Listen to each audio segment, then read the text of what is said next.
हमारा मूल्य क्या है यह हमें ही नहीं पता और हम जिए जाते हैं, लेकिन हमें खुद को बेहतर बनाने का कोई मौका हाथ से नहीं जाने देना चाहिए, क्योंकि किसी न किसी दिन कोई जौहरी हमें हमारा मूल्य बताएगा ही।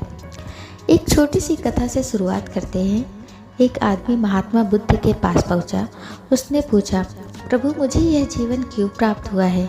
दुनिया में मेरी क्या कीमत है? बुद्ध उसकी बात सुनकर मुस्कुराए और उसे एक चमकीला पत्थर देते हुए बोले, जाओ पहले इस पत्थर का मूल्य पता करके आओ, पर ध्यान रहे इसे बेचना नहीं, सिर्फ मूल्य पता करना है। वह आदमी पत्थर लेकर आम वाले के पास पहुंचा और बोला, इसकी कीमत क्या होगी? आम वाला पत्थर की चमक देखकर समझ गया कि अवश्य यह कोई कीमती पत्थर है, लेकिन वह बोला, देखने में तो कोई खास नहीं लगता, पर मैं इसके बदले 10 आम दे सकता हूँ। वह आदमी आगे बढ़ गया। सामने एक सब्जी वाला था। उसने उससे पत्थर का दाम पूछा। सब्जी वाला बोला, मैं इस पत्थर के बदले 1 बोरी आलू दे सकता हूँ। आदमी आगे चल पड़ा। उसे लगा पत्थर कीमती है, किसी जौहरी से इसकी कीमत पता करनी चाहिए। वह एक जौहरी की दुकान पर पहुंचा और पत्थर की कीमत पूछी। जौहरी उसे देखते ही पहचान गया कि यह बेशकीमती रूबी है। वह बोला, पत्थर मुझे दे दो और मुझसे 1 लाख रुपया ले लो। उस आदमी को अब तक पत्थर की कीमत का अंदाज हो गया था। वह बुद्ध के पास लौटने के लिए मुड़ा। जौहरी उसे रोकते हुए बोला, अरे रुको तो भाई, मैं इसके 50 लाख दे सकता हूँ। लेकिन वह आदमी फिर भी नहीं रुका। जौहरी उसे 1 करोड़ देने को भी राजी हो गया, तब भी वह नहीं रुका। वह आदमी जौहरी से पीछा छुड़ाकर जाने लगा।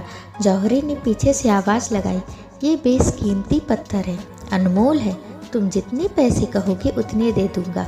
यह सुनकर वह आदमी हैरान परेशान हो गया। वह सीधा बुद्ध के पास पहुंचा और उन्हें पत्थर वापस करते हुए सारी बात बताई। बुद्ध मुस्कुरा कर बोले, आम वाले ने इसकी कीमत 10 आम लगाई, आलू वाले ने 1 बोरी आलू, और जौहरी ने बताया कि यह अनमोल पत्थर है। इस पत्थर के गुण जिसने जितना समझा उतना उसने उसकी कीमत लगाई। ऐसे ही मनुष्य जीवन भी है। हम हीरे जैसे हैं।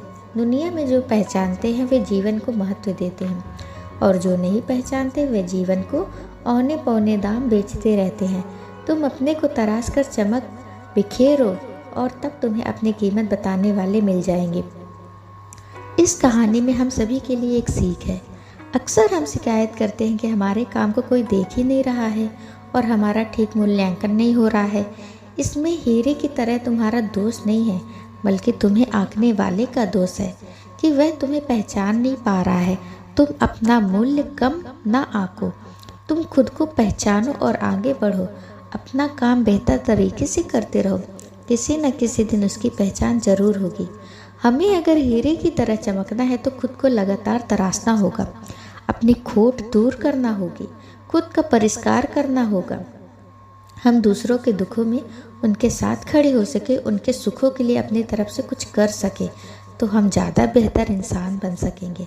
अगर हमारा आकलन करने वाले हमें ठीक से पहचान नहीं पा रहे हैं तो इसका यह मतलब नहीं है कि हम अपना रास्ता बदल दें या अपना काम करना बंद कर दें।